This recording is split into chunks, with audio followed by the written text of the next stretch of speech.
It is Chris Jericho, world-famous wrestling star, and also a dear friend of Benoit's. Mr. Jericho, thank you for being with us. Thank you.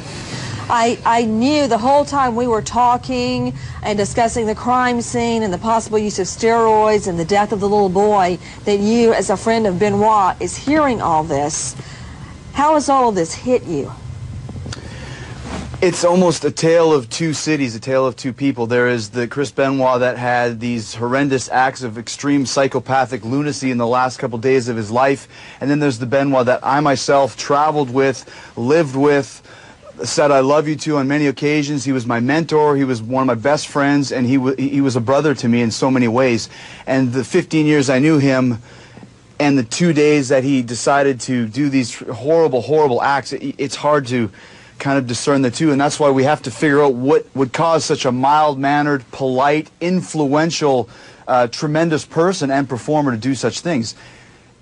Is steroids a reason? I think it goes a lot deeper than that. I think you're seeing a man with some severe psychological troubled issues that held them in for far too long until everything combined to have caused him to snap in such a horrible way. Mr. Jericho, you spent so much time with Benoit over many, many years. Did he ever tell you about his son's handicap? No. And see, this is the thing. That's why I really wanted to come talk with you, Nancy, and try and explain a little bit of Chris Benoit, the man, to some of the people that have never heard anything about wrestling and don't know anything about him or you know, the millions of fans and hundreds of co-workers that he influenced in such a positive way and entertained. Chris was a very quiet man, but not a recluse and not a hermit, just quiet. He minded his own business, but he was always around. If there was a joke, he would laugh. And of all the years I was with him, I never once saw anything. If there was a fight, if I went nuts and wanted to beat somebody up, he was the guy that would contain me. And a lot of people can tell you that. And as far as knowing about Daniel's condition, it wouldn't surprise me, and I'm saying this seriously, if even his own parents didn't know. Because if Chris had decided that he wanted to keep it to himself, you wouldn't have been able to pry that out of him with anything. And I don't know anybody, myself or any of his close friends, his co-workers, his boss, that knew or even suspected anything about him having the Fragile X. Yet, as soon as I read the symptoms of Fragile X, it fit Daniel to a T. In what way? In what way, Mr. Jericho? The lack of social skills, the hard to make eye contact, intense shyness. Flapping of the hands was one thing I read. I remember him being a little bit very hyper, ADHD, very kind of a hyper little guy, and even to the point of his ears were kind of a little bit bigger, his head was a little bit larger, and you just don't think about those things. Some kids grow into themselves over the years, but now that you read it, you can kind of really see where all this ties in. I remember at a WrestleMania party 2 years ago, my son, who was a year and a half at the time, spoke more and better than Daniel did, who was about 4 and a half at the time, and they were playing, and I just thought Daniel was like his father, just quiet and naturally withdrawn. Now you can see some of these indications that maybe it was more than that. With us is former WWE wrestler and superstar Chris Jericho. To Dr. Marty McCarroll, a lot of people have perceived him moving down to the ECW as a demotion. You say that's not a demotion. Why do you say that, and why the perception? No, I'm glad that, once again, I'm glad I got to come and talk to you about some of this, because that's just such a fabrication and totally wrong. The WWE operates with 3 separate TV shows: Raw, SmackDown, and ECW. They're 3 separate brands. There's a champion of each brand. Chris was the WWE champion on the Raw brand. That's what you're seeing, where he's hugging his family and all the confetti's coming down. Then he moved to SmackDown, which they move the wrestlers around to freshen things up. And on SmackDown, he was kind of in the middle level. So to better utilize his talents, because he was across the board probably the best wrestler in the WWE, and anyone will probably tell you that. So to move him to ECW was twofold. One, he was about to become the ECW champion, and 2, ECW is more with some younger guys that are just learning, and Chris was a great trainer and so well respected. They wanted him to be kind of more of a trainer to some of these younger guys to help them with their future endeavors. So to move Chris to ECW, Chris would not see that as a demotion. He would see it as doing his job, which is to help the business and to continue the business going, the business that he loved. Chris never had a job, ever, except for wrestling. He never delivered papers. He never worked at a convenience store. He wrestled. So for him to go help some of the younger guys, he would take that as an honor. Well, it sounds to me like he was turning into more of a trainer. Well, no, because he was about to become the ECW champion. A champion's a champion, right? I'm glad So you cleared that's what that I'm up saying. because I didn't understand it. Out to the lines, Beth in West Virginia. Hi, Beth. Hi. Nancy, I was just wondering, Chris Benoit was such a beloved figure, and he was, a good wrestler. Everyone has such good things to say about him, and with the way that he was tested negative for the steroids in April, are they sure, judging by the evidence, that there was not someone else involved in this? Are they sure that it was a murder-suicide, or could there have been someone involved to make it look like that? Rumors are flying, theories are flying that his death, Benoit's death, was actually a murder. To Luis Fernando Yoso with Sports Illustrated, what do we know? Is there anything to support a theory that Benoit was actually murdered? Well, I've talked to the investigators, Nancy, and I've talked to the district attorney, and so far nothing that they have seen conveyed to me would lead us to believe that this is a possibility.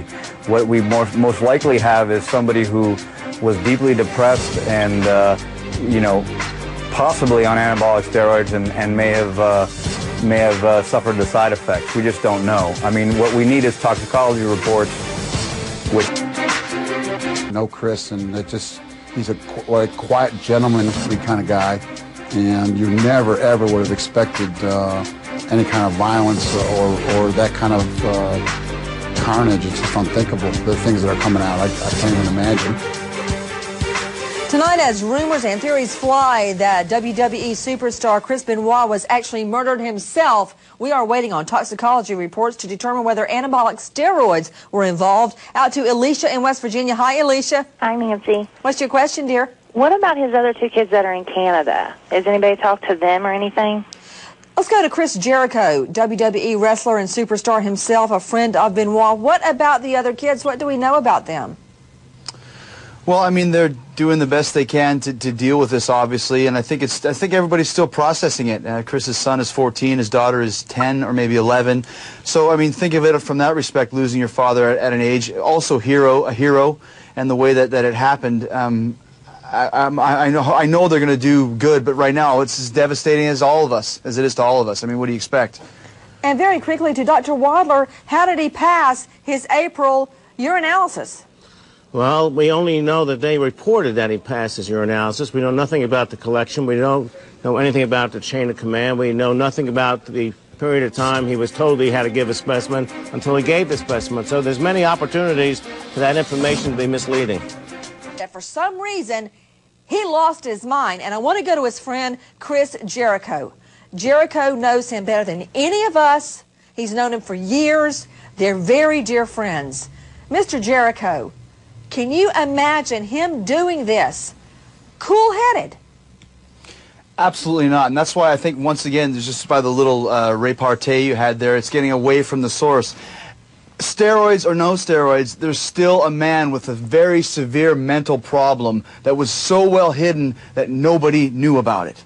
Not one person. Nobody knew about it. Maybe his wife did, I don't know, but nobody I knew that actually Chris talked to or knew about had any indication of these tendencies. And that, I think, is the major problem. This is not about steroids, it's not about wrestling, it's about finding out about the mental problems this man had to cause him to snap in such a brutal form. Well, I love Chris Benoit. I hate the fact of what he did. I got to tell you something. I, like a lot of other people, have been struggling with what happened.